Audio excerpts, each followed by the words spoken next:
PCOD यानी कि polycystic ovary disease आजकल की औरतों में एक आम समस्या है। ये शरीर में हार्मोनल इम्बैलेंस की वजह से होती है।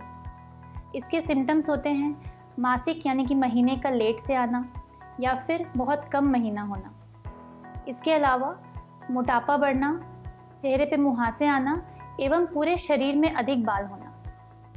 पीसीओडी कम उम्र की महिलाओं में निसंतानता का एक प्रमुख कारण है।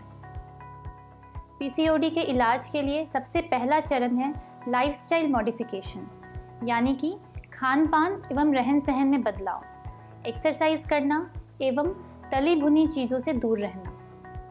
इसके अलावा हॉर्मोन्स की दवाई देकर के भी पीसीओडी का इलाज किया जा सकता है एवं महीनों को रेगुलर किया जा सकता है।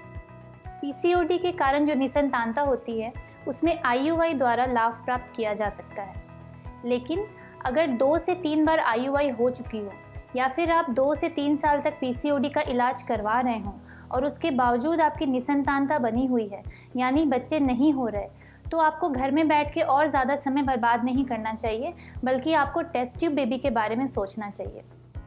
टेस्ट ट्यूब बेबी में औरत को इंजेक्शंस लगा के ओवरी के अंडों को बड़ा किया जाता है और फिर जब वो सही से बड़े हो जाते हैं तो फिर उनको ठीक समय पे फूटने के लिए इंजेक्शन लगाया जाता है, जिसे हम ट्रिगर कहते हैं। उसके बाद उन अंडों को निकाला जाता है और उनके पति के शुक्राणुओं से मिला के भ्रूण तैयार की जाती है और फिर उस भ्रूण को औरत के गर्भाशय में डाला जाता है।